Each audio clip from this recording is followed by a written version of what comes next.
इस वक्त की बड़ी खबर आपको बता दें, महाराष्ट्र से आ रही है, जहां महाराष्ट्र के बारामती में उप मुख्यमंत्री अजीत पवार की मौत हो गई। आपको बता दें कि विमान हादसे के कारण ये मौत हुई है। वीडियो में साफ नजर आ रहा है कि जब ये हादसा हुआ, चट्टान पे टकराने की वजह से ये हादसा हुआ, जिसमें 6 लोग इस विमान में मौजूद थे। आपको बता दें कि वीडियो में साफ नजर आ रहा है कि जब घटना हुई उस समय पूरा जो इलाका था वो धुआं हो गया। जो उनके समर्थक है वो बहुत ज्यादा रो रहे हैं और तमाम नेताओं की प्रतिक्रिया भी आई है। तो क्या कुछ हुआ इस घटना को लेकर अपडेट बताएंगे आपको। मेरे साथ मौजूद है मेरे सहयोगी हर्षी। सर, क्या कुछ हुआ है महाराष्ट्र के अंदर और क्या अपडेट है? देखिए, सबसे पहले अपने दर्शकों को तस्वीरें दिखा देते हैं, क्योंकि जो तस्वीरें हैं वो काफी भयानक है, क्योंकि विमान हादसा बड़ा हुआ है और ये वहां स्पॉट की तस्वीरें हैं जहां पर आप देख रहे हैं कि विमान धू-धू करके जल रहा है।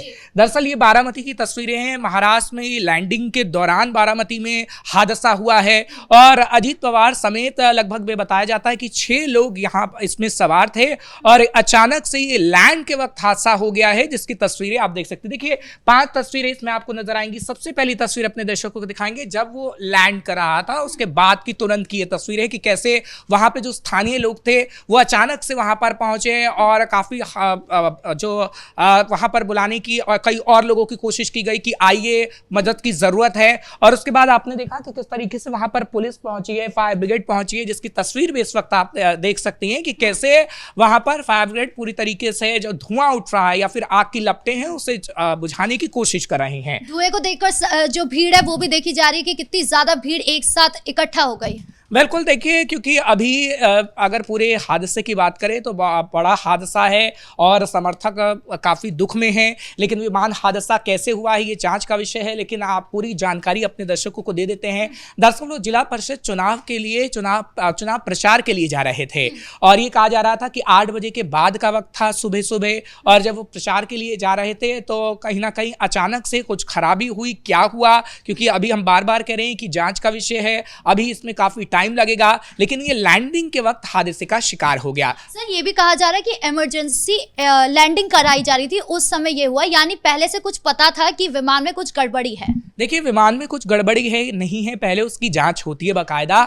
जब प्लेन आसमान में पहुंचता है उससे पहले ही पूरी जांच कर ली जाती है कि हाँ क्या चीज़ है क्या नहीं है। पूरी टेक्निकल टीम होती है और उसमें तो अजीत पवार सवार थे।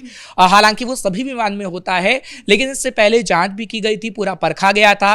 ये अभी तक जो जानकारी मिल रही है और आगे आने वाले समय में हम अपने दर्शकों को अभी बताएंगे थोड़ी देर में कि आखिर टीम कौन सी होगी, क्या जांच करेगी और इसमें जांच में क्या सामने आ सकता है। लेकिन हाँ, समर्थकों की तस्वीर अपने दर्शकों को दिखा रहे हैं कि कैसे हुजूम उमड़ा हुआ है अस्पताल के बाहर, क्योंकि बारामती जो अस्पताल है, जिला अस्पताल है, वहीं पर अजीत पवार का जो शव है उनको रखा गया है और ये कहा जा रहा है कि अभी और समर्थकों के जुटने की जो उम्मीद है वो जताई जा रही है, क्योंकि काफी दुख समर्थकों को है। लेकिन हाँ, प्रधानमंत्री नरेंद्र मोदी का सबसे पहले इस पर ट्वीट आया है। प्रधानमंत्री नरेंद्र मोदी ने अजीत पवार के साथ एक फोटो साझा की है और परिवार के साथ दुख को साझा किया है, सांत्वना व्यक्त की है। राष्ट्रपति द्रौपदी मुर्मू का भी इसमें ट्वीट सामने आया है। बड़े बड़े दिग्गज ट्वीट कर रहे हैं और बड़े बड़े दिग्गजों ने काफी दुख व्यक्त किया है, क्योंकि देखिए, अचानक से हो जाना और अचानक से महाराष्ट्र के उप मुख्यमंत्री अजीत पवार, अचानक से खबर आती है कि वो नहीं रहे हैं तो हर कोई स्तब्ध रह जाता है। और वाकई ये जांच का विषय तो है। हालांकि विपक्षी पार्टियों की बात करें तो विपक्षी पार्टियों ने भी, अखिलेश यादव हो या फिर कांग्रेस पार्टी के तमाम लीडर्स हो, उन्होंने भी दुख व्यक्त किया है, लेकिन वो जांच की मांग कर रहे हैं। हालांकि जांच तो इस मामले में होगी, लेकिन विपक्षी पार्टी ने ये कहा है कि जांच पूरी तरीके से इसकी होनी चाहिए। लेकिन जब जांच की बात होती है तो जांच किस तरीके की होगी, कैसे होगी, वो अपने दर्शकों को बताना जरूरी है। वो अपने दर्शकों को बताते हैं। दरअसल कोई भी विमान हादसा होता है तो ये कहा जाता है कि AAIB के जांच जो अधिकारी होते हैं, एक टीम होती है, ये पूरी जांच करती है।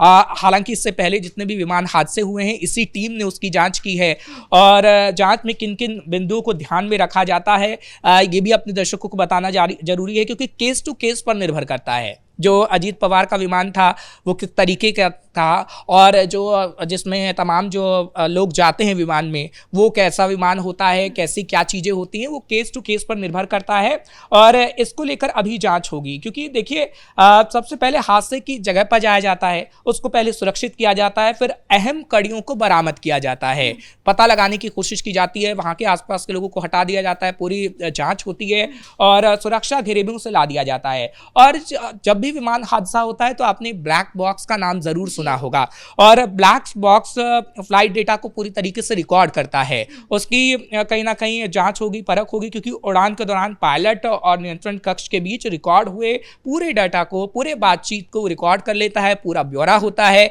अभी क्या ब्लैक बॉक्स मिल गया है, नहीं मिला है, इसकी अपडेट भी अपने दर्शकों को हम आगे देंगे, क्योंकि अभी शुरुआती दौर में हम देख रहे हैं कि किस तरीके से वहां पर पहुंची हुई है पूरी टीम, लेकिन आगे जांच होगी तो ये पता लगेगा। लेकिन इसके बाद जब ब्लैक बॉक्स मिल जाएगा तो कहीं ना कहीं आप ये कह सकते हैं कि अहम सबूत इकट्ठा हो जाते हैं, और उन सबूतों के आधार पर बताया जाता है कि आखिर विमान हादसे का शिकार क्यों हुआ है। क्योंकि रडार डेटा, रखरखाव की रिपोर्ट होती है, ATC यानी पायलट और एयर ट्रैफिक कंट्रोल की जो पूरी बातचीत होती है वो होती है। ये जो तमाम चीज़ें होंगी वो सबूत के तौर पर रखी जाएंगी आगे आने वाले समय में, और उसके बाद पता लगेगा कि हादसा कैसे हुआ है। क्योंकि देखिए कभी कभार ऐसा होता है कि मौसम भी सही नहीं होता है, उस वजह से भी कुछ हादसे हो जाते हैं, और उसकी भी जांच की जाएगी। क्योंकि जो फुटेज होती है सुरक्षा कैमरों की वो भी कहीं ना कहीं आ जाती है, और वो ब्लैक बॉक्स के जरिए ही पता लगेगा। जांचकर्ता विमान हादसे में जो पूरी चीज़ें होती हैं उसको अपने पास रखते हैं, और ट्रैफिक कंट्रोलर हो या फिर एयरलाइन की देखरेख से जुड़े जितनी भी चीज़ें होती हैं उसको अपने पास रख के उसकी अहम जांच की जाती है। तो अभी ये जांच का विषय है, क्या होगा क्या नहीं होगा ये तो खैर वक्त ही बता पाएगा। लेकिन जब शुरुआत में हम देख रहे हैं कि ये पूरी जो यहाँ पर सुरक्षा व्यवस्था है और पूरी सुरक्षित जगह हमने देखा है कि उसको बना दिया गया है। हालांकि देवेंद्र फडणवीस का भी जो है वो बयान सामने आ गया, उन्होंने भी दुख जताया इस पूरी घटना को लेकर। उन्होंने कहा है कि ये आज महाराष्ट्र के लिए बहुत कठिन दिन है, साथ ही ये भी कहा है कि ये महाराष्ट्र के लिए एक बड़ा लॉस भी है। कैसे लॉस है? बिल्कुल, देखिए लॉस तो है ही। कोई भी बड़ा नेता, अजीत पवार छोटे मोटे नेता नहीं थे, उप मुख्यमंत्री थे, और उनकी जो अपने समर्थकों में कहीं ना कहीं पकड़ है वो सबसे ज़्यादा थी जो समर्थक, और इसलिए आप देख रहे हैं कि कैसे समर्थकों का हुजूम वहाँ पर नजर आ रहा है।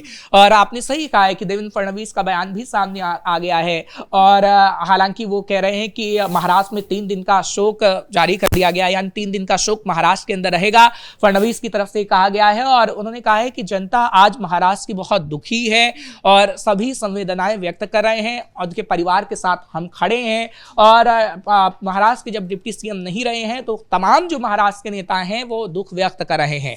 जांच में क्या कुछ सामने आ सकता है, क्योंकि क्या इसमें पायलट की गलती मान सकते हैं? क्योंकि इमरजेंसी में लैंडिंग की बात की जाती है कि इमरजेंसी में ये लैंडिंग की कराई गई है, यानी कि विमान में पहले से ही कुछ गड़बड़ी सामने आई थी।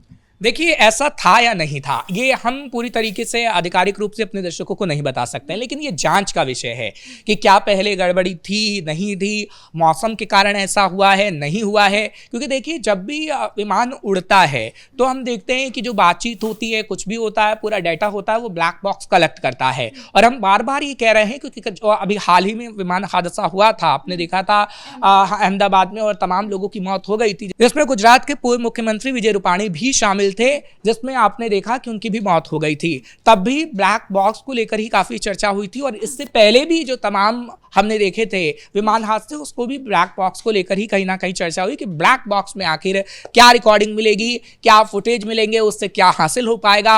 और इसमें भी देखना होगा, ये नहीं है कि जल्दबाजी में सब चीजें हो जाती हैं, काफी समय लगता है। अभी इसमें भी काफी समय लगेगा, क्योंकि अजीत पवार का अभी जब निधन हुआ है तो इसमें सभी तरह की जांच की जाएगी कि जब विमान उड़ रहा था तो आखिर किस तरीके की जांच की गई, उन अधिकारियों से भी बातचीत की जाएगी, उनसे पूछा जाएगा, बाकायदा उनसे पूछताछ की जाएगी, कैसी टेक्निकल टीम ने उसे चेक किया, कैसे चेक नहीं किया, उसकी भी जांच की जाएगी, टेक्निकल टीम से पूरी बातचीत की जाएगी। और अगर ब्लैक बॉक्स मिल जाता है तब तो आप देखेंगे कि अहम सबूत सामने आ ही जाएंगे कि रिकॉर्डिंग क्या हुई, कैसे बातचीत हुई। क्योंकि जब भी विमान हादसा होता है, लैंडिंग होती है, तो कहीं ना कहीं आपस में बातचीत होती है, घबराहट होती है, और वो पूरी जो बातचीत होती है वो रिकॉर्ड हो जाती है।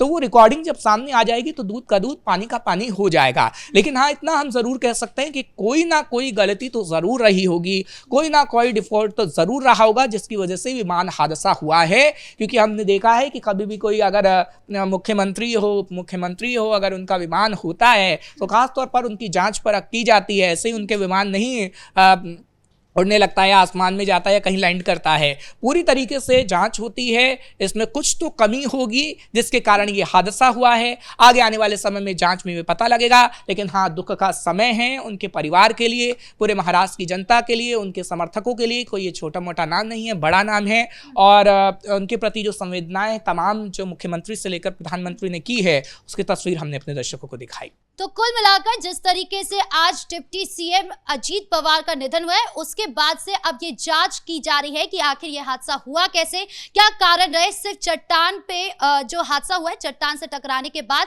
उसमें क्या सिस्टम में कुछ फॉल्ट था, या फिर विमान में कुछ परेशानी थी, या फिर पायलट की गलती थी, क्या कारण रहे, ये अभी जांच का विषय। अब जांच में क्या कुछ सामने आता है, ये अभी देखने वाली बात होगी। हालांकि तमाम नेताओं की अभी प्रतिक्रिया आ ही रही है। प्रधानमंत्री लगातार एक्टिव है, वो लगातार जानकारी ले रहे हैं। अब इसमें और क्या कुछ अपडेट आएगा बताएंगे आपको। ब्रेकिंग न्यूज में इतना ही। कैमरा पर्सन अशोक भारद्वाज के साथ मैं राधिका राज।